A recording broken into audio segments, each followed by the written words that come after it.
là chơi lúc chừng nữa. Bye bye. Chạy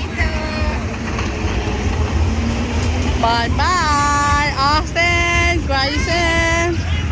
Hi Daniel, Kalia, nhá nhá.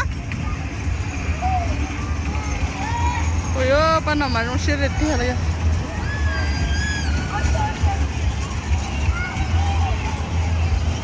Chạy cho nó xe trong xe chụp lỡ.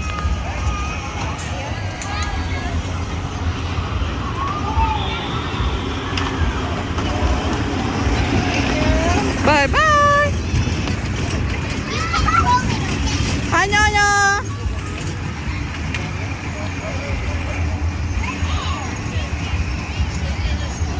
Bỏ cái bỏ mà bự lưu số đắt khổ sơ. Nó là trong xe mình hiểu nhau.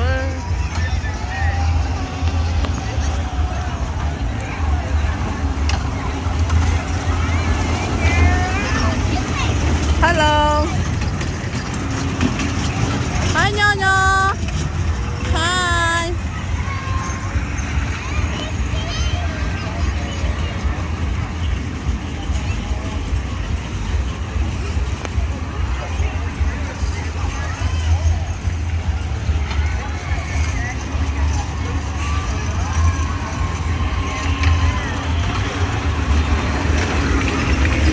Thế trò chơi bò hả?